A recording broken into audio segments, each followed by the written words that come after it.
सुप्रभात दोस्तों, मैं आज आप सभी के लिए लेके आया हूँ 15 फरवरी 2022 ईस्वी का करंट अफेयर्स। मैं हूँ लव कुमार, आप सबका स्वागत करता हूँ आपके अपने यूट्यूब चैनल ज्ञान मंजिल तक में। तो चलिए हम लोग स्टार्ट करते हैं। आज का पहला क्वेश्चन ये रहा दोस्तों, आप लोग ध्यान से देखिएगा कि फरवरी 2022 में किसने पर्यावरण अनुकूल खेती को बढ़ावा देने के लिए जीवा कार्यक्रम शुरू किया है। तो कौन सा कार्यक्रम शुरू किया है दोस्तों? तो जीवा नाम है, याद रखिएगा। जीवा कार्यक्रम शुरू किया है तो कौन संस्थान शुरू किया है? तो इसका सही जवाब हो जाएगा नाबार्ड। अगर नाबार्ड के बारे में बात करें दोस्तों, तो नाबार्ड की जो स्थापना हुआ था दोस्तों, कब हुआ था? तो 1982 ईस्वी में, याद रखिएगा। तो जीवा कार्यक्रम जो पर्यावरण के अनुकूल प्राकृतिक खेती जिसमें रसायन का उपयोग न हो, तो जीवा कार्यक्रम इसके लिए शुरू किया गया है। इसे जो है 11 राज्यों में शुरू किया गया दोस्तों, याद रखिएगा, जिसमें रसायन की जगह गोबर का इस्तेमाल हो, ये सब का। सतत विकास गोल को प्राप्त करने के लिए इसको शुरू किया गया है। सतत विकास जो है 1972 का स्टॉकहोम सम्मेलन से संबंधित है, जिसमें 17 गोल को रखा गया था, याद रखिएगा। विश्व का पहला नैनो यूरिया किसने बनाया है? तो इफ्को कंपनी ने, याद रखिएगा, इफ्को। नाबार्ड की स्थापना 12 जुलाई 1982 को शिव रमन समिति की सिफारिश पर किया गया था। इसका मुख्यालय मुंबई में है। वर्तमान में चेयरमैन कौन है दोस्तों? तो नाबार्ड का है गोविंद चिंतालू। नाबार्ड यानी कृषि क्षेत्र में काम करता है। तो कृषि क्षेत्र में काम करने वाले लोग तो हमेशा चिंता में ही रहते हैं। तो गोविंद चिंतालू इसके जो है वर्तमान में चेयरमैन है दोस्तों, याद रखिएगा। अगला क्वेश्चन हो जाएगा दोस्तों कि 11 फरवरी 2022 को टाटा सन्स प्राइवेट लिमिटेड ने किस एक कार्यकारी अध्यक्ष के रूप में फिर से नियुक्त किया है? तो टाटा सन्स प्राइवेट लिमिटेड ने किसे जो है फिर से नियुक्त कर दिया है सीईओ के रूप में? तो सीईओ के रूप में किसे नियुक्त किया है दोस्तों? तो पहले थे एन चंद्रशेखर और अभी फिर से उन्हीं को नियुक्त कर दिया गया है। तो एन चंद्रशेखरन दोस्तों, याद रखिएगा, टाटा सन्स प्राइवेट लिमिटेड। तो आईपीएल 2022 का टाइटल स्पॉन्सर किसने खरीदा है दोस्तों? तो टाटा कंपनी ने, याद रखिएगा, टाटा ग्रुप। एयर इंडिया का विलय जो है हाल ही में किस में हो गया है दोस्तों? तो टाटा ही ने पहले एयर इंडिया को जो है एयरलाइंस बनाया था, फिर भारत सरकार उसको राष्ट्रीयकरण कर दिया था, लेकिन फिर से अब टाटा ने खरीद लिया है। विश्व की सबसे मूल्यवान कंपनी कौन है दोस्तों? तो एप्पल। अगर एप्पल की कंपनी के सीईओ की बात करें दोस्तों, तो उनका नाम है टिम कुक, याद रखिएगा, टिम कुक। माइक्रोसॉफ्ट कंपनी के सीईओ तो भारतीय मूल के हैं, सत्या नडेला। जबकि गूगल के सीईओ सुंदर पिचई और आईबीएम के सीईओ अरविंद कृष्णा अडिगा। माइक्रोसॉफ्ट के कंपनी के सीईओ और गूगल के सीईओ जो दोस्तों सत्या नडेला और सुंदर पिचई को हाल ही में जो है भारत का पद्म भूषण पुरस्कार दिए जाने की घोषणा किया गया है, याद रखिएगा, पद्म भूषण। भारत जो है श्रीलंका को आधार का अपना संस्करण लॉन्च करने में मदद करेगा। तो श्रीलंका जो है भारत जैसा जो है आधार कार्ड वहाँ पर लॉन्च कर रहा है, तो भारत उसमें मदद करेगा श्रीलंका को दोस्तों। हाल ही में दोस्तों श्रीलंका में जो है खाद्य आपातकाल और वहाँ का तिरुकोमाली तेल टैंक जो दोस्तों उसको पुनरुद्धार के लिए भारत सरकार जो है उसके साथ समझौता किया है श्रीलंका ने। अगला क्वेश्चन हो जाएगा दोस्तों कि मल्टी स्लिट सोलर एक्सप्लोरर यानी कि MUAC यानी मल्टी स्लिट सोलर एक्सप्लोरर और होलियो स्वार्म जो हाल ही में खबरों में रहा, किस अंतरिक्ष एजेंसी से जुड़ा है? तो इसको दोनों की बात करें दोस्तों, तो दोनों जुड़ा हुआ है नासा से। क्या से दोस्तों? तो नासा जो है नेशनल एडमिनिस्ट्रेटिव स्पेस एजेंसी जो है अमेरिका के है, USA के है दोस्तों। तो इससे जुड़ा हुआ है नासा दोस्तों, याद रखिएगा। तो यह दोनों जो है सूर्य मिशन है, याद रखिएगा, नासा के द्वारा लॉन्च किया गया है। MUAC जो है सूर्य के सबसे बाहरी परत कोरोना के टेम्परेचर की जांच करेगा। सूर्य के सबसे बाहरी परत को क्या कहते हैं दोस्तों? सूर्य क्रीट या कोरोना कहते हैं, याद रखिएगा। पराबैंगनी किरण की जानकारी लेगा वहाँ से। दूसरा जो है हेलियोस्वार्म जो रेडियो संपर्क स्थापित करेगा, याद रखिएगा। रॉसकॉसमॉस किस देश की स्पेस एजेंसी का नाम है? तो रूस के नाम है। पार्कर सोलर प्रोब मिशन इस नासा स्पेस एजेंसी द्वारा लॉन्च किया गया, याद रखिएगा, किससे? तो नासा, जो सूर्य के सबसे नज़दीक जाने वाला अभियान भी बन गया है। तो पार्कर सोलर प्रोब, याद रखिएगा दोस्तों। आदित्य L1 जो है इसरो के द्वारा जो है सूर्य के अध्ययन के लिए भेजा जा रहा है। 14 फरवरी के दिन इसरो के द्वारा PSLV C-52 रॉकेट से EOS-04 जो है रॉकेट माने सैटेलाइट लॉन्च किया गया। EOS यानी कि earth orbitation space satellite, earth observation satellite 04 याद रखिएगा। इसरो के नए चेयरमैन कौन बन गया दोस्तों? तो एस सोमनाथ बन गए हाल ही में इसरो के नए चेयरमैन। आई के बाद एस, तो एस से एस सोमनाथ याद रखिएगा दोस्तों। अगला क्वेश्चन हो जाएगा दोस्तों कि गोवा शिपयार्ड लिमिटेड द्वारा सदस्य रूप से डिजाइन और निर्मित पांचवें और अंतिम अपतटीय गश्ती ऑफशोर पेट्रोल बेसिल का नाम क्या है दोस्तों? तो ऑफशोर पेट्रोल बेसिल का नाम है दोस्तों, याद रखिएगा ICGS सक्षम, याद रखिएगा क्या है नाम दोस्तों? तो ICGS सक्षम दोस्तों, याद रखिएगा। कहाँ? तो INS बागीरा स्कॉर्पियन क्लास की पनडुब्बी जिसका निर्माण जो है प्रोजेक्ट 75 के तहत किया गया है मझगांव डॉकयार्ड लिमिटेड। प्रोजेक्ट 75 जो है दोस्तों 75 जो है, इसको जो है भारत किस देश से सहायता ले रहा है? तो फ्रांस से। इसमें 6 जो है स्कॉर्पियन क्लास की पनडुब्बी बनाई जा रही है। भारत का पहला रेबीज मुक्त राज्य दोस्तों तो गोवा। समान सिविल संहिता लागू करने वाला एकमात्र राज्य, तो अनुच्छेद 44 के तहत समान सिविल संहिता लागू किया जाता है, तो गोवा हो जाएगा, याद रखिएगा।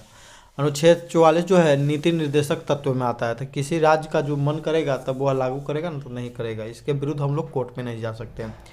सजग जो है, सजग भी अपतटीय गश्ती जहाज है। सिग्मो फेस्टिवल, तो सी के बाद क्या आ गया दोस्तों? तो ग से गोवा। सिग्मो फेस्टिवल कहाँ में दोस्तों? तो सी के बाद आ गया ग, तो ग से गोवा।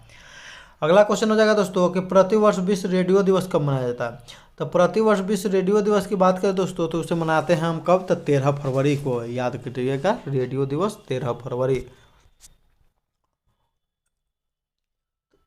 तो 13 फरवरी 2012 को पहली बार विश्व रेडियो दिवस मनाया गया। इस वर्ष का थीम है to radio to trust. Bharat में पहली बार रेडियो का प्रयोग 1923 ईस्वी में हुआ। पहला रेडियो स्टेशन 1927 ईस्वी में बॉम्बे में स्थापित किया गया। अगर 1927 ईस्वी की बात करें दोस्तों तो उस समय भारत का गवर्नर जनरल कौन था? तो इरविन था दोस्तों। 1931 में जिसके साथ इरविन के साथ ही समझौता हुआ था, गांधी इरविन समझौता। राष्ट्रीय महिला दिवस जो है सरोजिनी नायडू के जन्मदिन पर 13 फरवरी को मनाया जाता है। विश्व कैंसर दिवस 4 फरवरी को मनाया जाता है दोस्तों, याद रखिएगा। राष्ट्रीय बालिका दिवस 24 जनवरी को मनाया जाता है, जबकि सरोजिनी नायडू कांग्रेस के 1925 के कानपुर अधिवेशन की अध्यक्षता की थी। प्रथम भारतीय महिला हैं जिन्होंने कांग्रेस के अधिवेशन की अध्यक्षता की। जबकि प्रथम महिला जिसने कांग्रेस के सम्मेलन की अध्यक्षता की तो थी एनी बेसेंट दोस्तों, याद रखिएगा एनी बेसेंट। तो एनी बेसेंट भारत की नहीं थी दोस्तों, याद रखिएगा आयरलैंड की थी।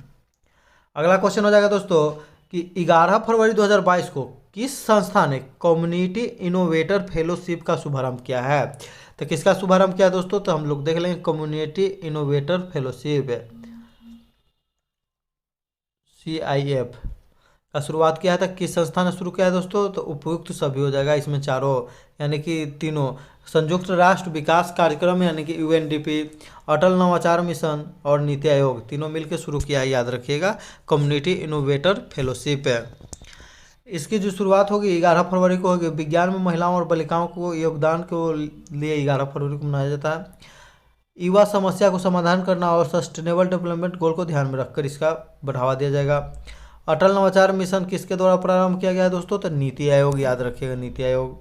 नीति आयोग के बारे में बात करें दोस्तों तो नीति आयोग एक संवैधानिक आयोग है कि नहीं? तो संवैधानिक आयोग नहीं है। इसकी स्थापना 1 जनवरी 2015 ईस्वी को हुआ था, ये भी याद रखिएगा। नीति आयोग का अध्यक्ष कौन होता है दोस्तों? तो प्राइम मिनिस्टर होता है, यानी कि नीति आयोग का प्रथम अध्यक्ष 15 में हुआ था, 14 से ही प्रधानमंत्री है नरेंद्र मोदी अभी तक, तो अभी वही हैं। नीति आयोग के वर्तमान में जो है दोस्तों उपाध्यक्ष कौन है? तो उपाध्यक्ष वर्तमान में राजीव कुमार। जबकि वर्तमान में CEO कौन है दोस्तों? तो अमिताभ कांत।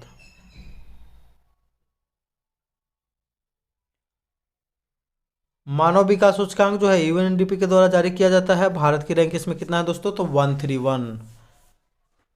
UNDP का मुख्यालय दोस्तों न्यूयॉर्क में है। सामुदायिक विकास कार्यक्रम कब प्रारंभ हुआ? तो 1952 में।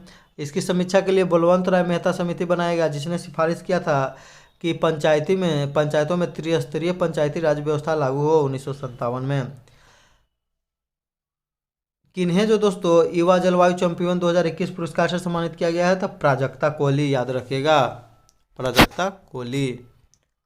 अगला क्वेश्चन हो जाएगा दोस्तों कि फरवरी 2022 में किस देश ने कोआला को एक लुप्त प्राय प्रजाति के रूप में नामित किया है? तो कोआला जो दोस्तों होता है एक प्रकार का जो है यह शाकाहारी पशु है, जो कहाँ पाया जाता है दोस्तों? तो ऑस्ट्रेलिया में। ऑस्ट्रेलिया में कोआला की जितनी जनसंख्या थी दोस्तों, तो 1 साल पहले आग लग गया था वहाँ पर भयानक, तो कोआला की जनसंख्या लगभग 50% कम हो गया, यानी कि आधा हो गया दोस्तों। तो उसको अभी लुप्तप्राय में शामिल किया गया है। यह ऑस्ट्रेलिया का स्थानीय शाकाहारी जानवर है। जंगलों में आग लगने के कारण इसकी संख्या आधा कम हो गई।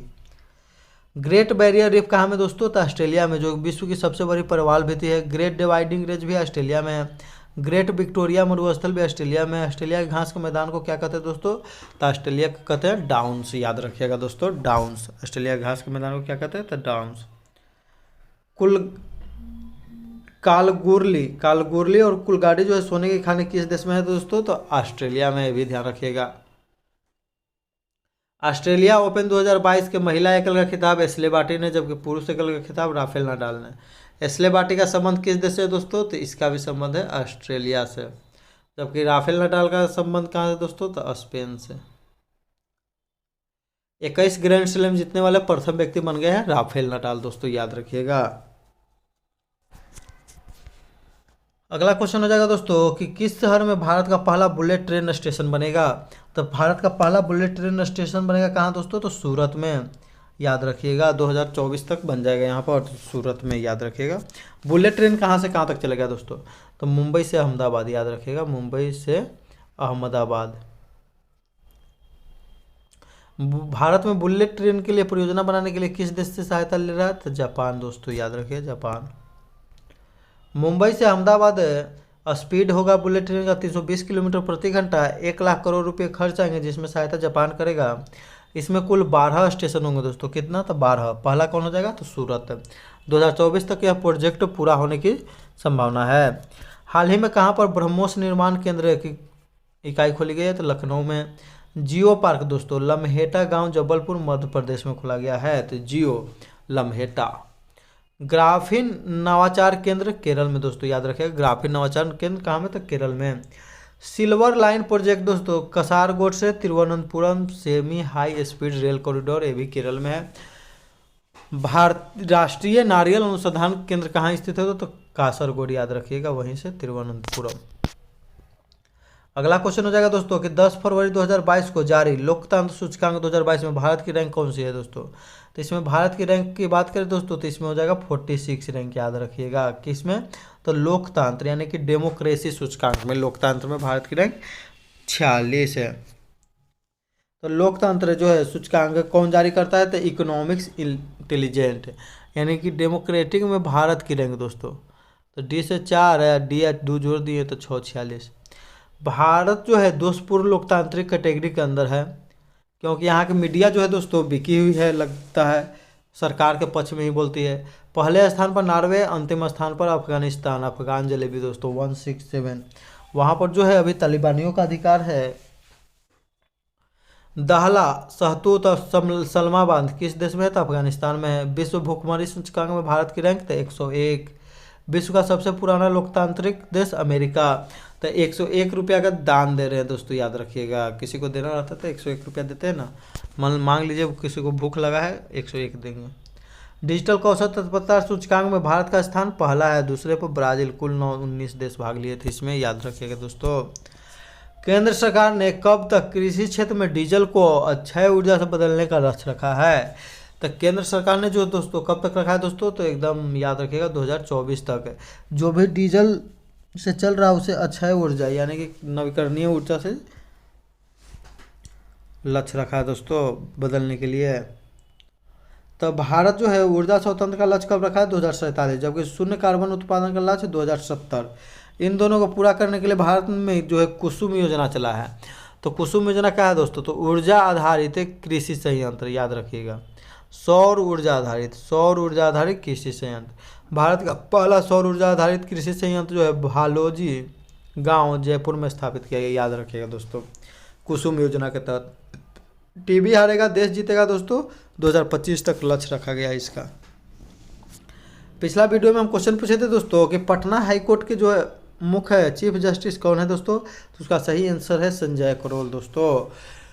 सही जवाब देने वाले विद्यार्थी हैं Amit Chandra Vidyarthi, Nitish Ranjan, Amrita Kumari, Ayush Verma, KIT 2007, romantic songs status, Sunita Devi और पृथ्वीराज। इन सभी को मेरे तरफ से ढेरों सारी बधाई एवं शुभकामनाएं दोस्तों। आप लोग ऐसे ही मेहनत करते रहिए। आज का सवाल रहेगा दोस्तों, जिसका आप लोग कमेंट करके जवाब दीजिएगा। बहुत ही इजी सवाल दोस्तों, हम वीडियो में भी बता चुके हैं कि भारत का पहला बुलेट ट्रेन चलने वाला स्टेशन कौन होगा, यानी कि बुलेट ट्रेन जो इस लाइन पर चलेगी दोस्तों, तो पहला स्टेशन कौन बनकर तैयार होगा, पहला स्टेशन भारत का कौन होगा बुलेट ट्रेन चलने के लिए। तो स्टेशन का नाम बताना है दोस्तों, शहर का नाम बताना है, कौन सा शहर। तो इसी के साथ हम अपना वीडियो दोस्तों समाप्त करते हैं। वीडियो यदि अच्छा लगता है तो लाइक कर दीजिए, शेयर कर दीजिए। जो लोग अभी वीडियो पर नए हैं दोस्तों, कृपया सब्सक्राइब कर लीजिए।